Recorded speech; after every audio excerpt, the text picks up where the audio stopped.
Schools 11, where's the hat? Damn, Kate came with it.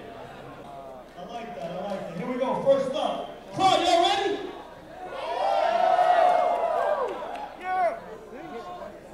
David and Mike. Anyway, I'll elaborate on y'all's name later. And y'all going against who? Higher dimension. Is it dimension or dementia? Seek and destroy. Seek and destroy. Alrighty.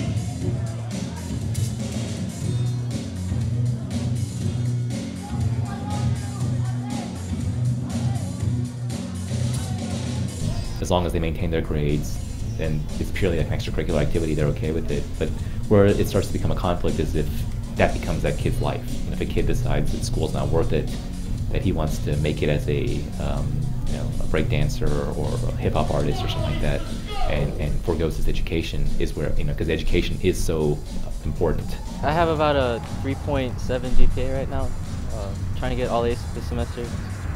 Because I want to try to put school first, because I know that it's really hard to make a living off of breaking.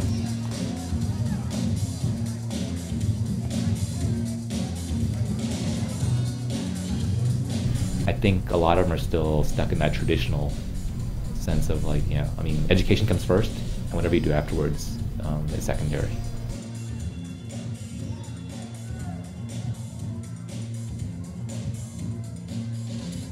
Korean is like when they b-boying, they're just like stop schooling when they take it serious, and they just like go for major. And that's why like Korean b-boy is really famous.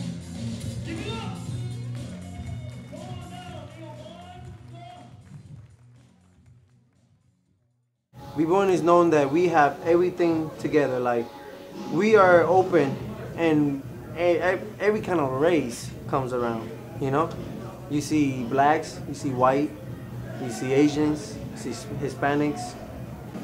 It's a way for me to vent too, because our parents are really strict. They want us to be like, doctors and lawyers, and and all that just, I gotta let it out. I just dance and it feels good.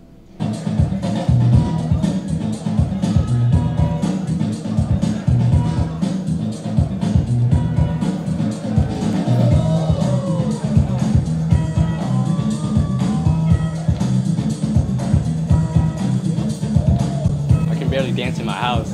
I got a lot of space, and when I do something, my mom just yells at me, and I just go in my room.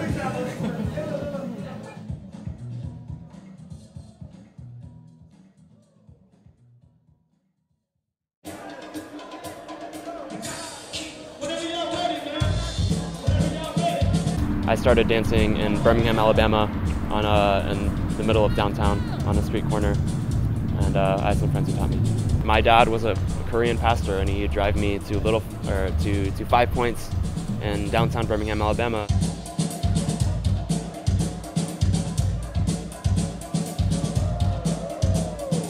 As long as I was keeping up with my studies and all that, they were cool with b-boying, especially if you research just the Korean b-boy community currently. It's a source of a lot of pride for them. It definitely has a lot more mainstream acceptance than it does in a lot of other countries. It has backings from the government.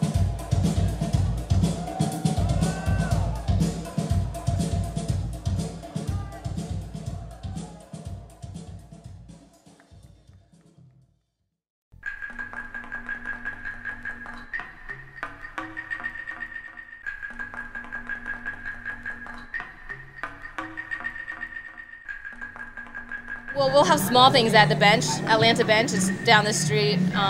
It's basically a hip-hop store. They sell graffiti stuff, artwork.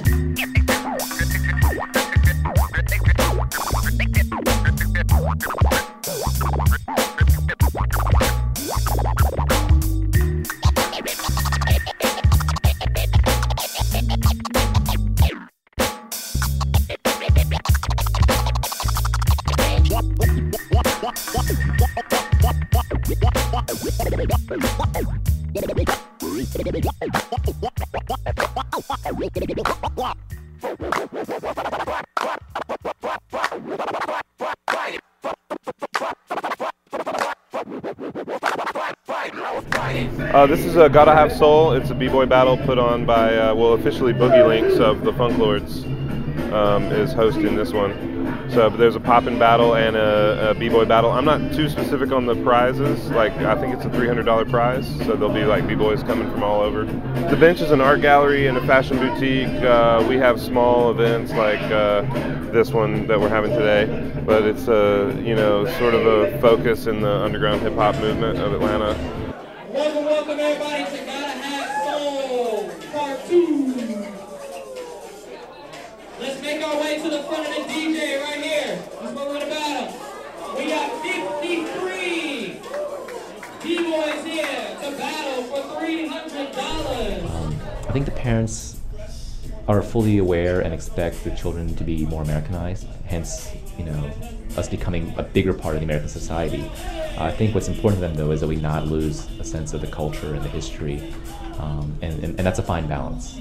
I know the first generation is always disappointed with the second generation's lack of Korean ability. Language skills are really, really dwindling.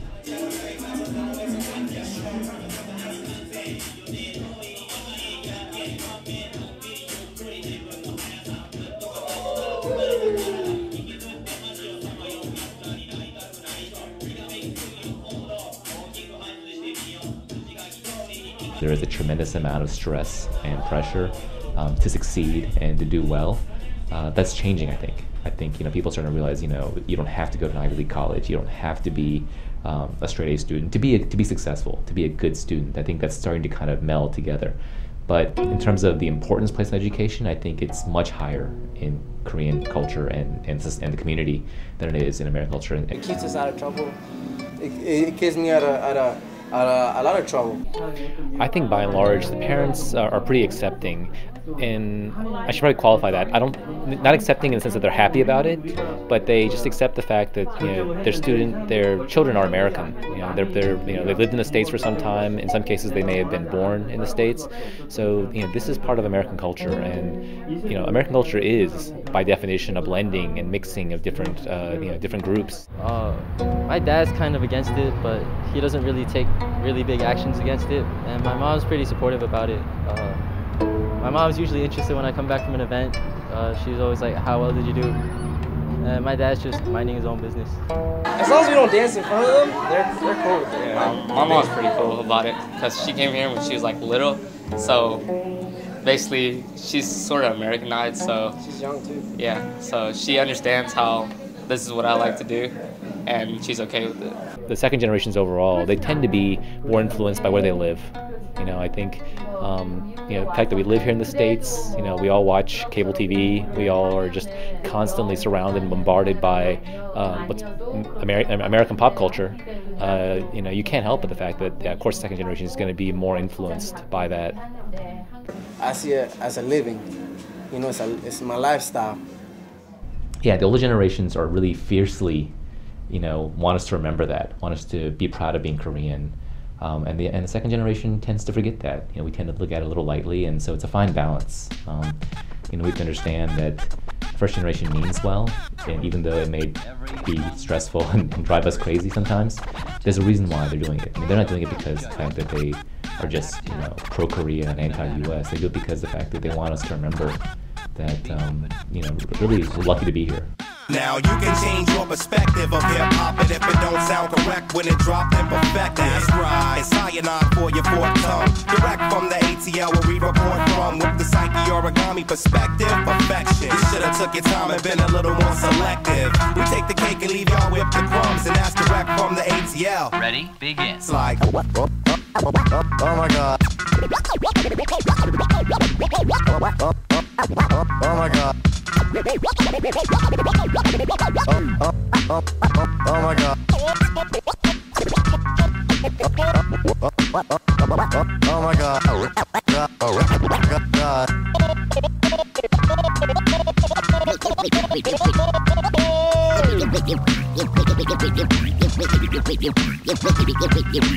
may be assured we take pride in our product and truly appreciate our customers telling us when anything is not performing up to our standard.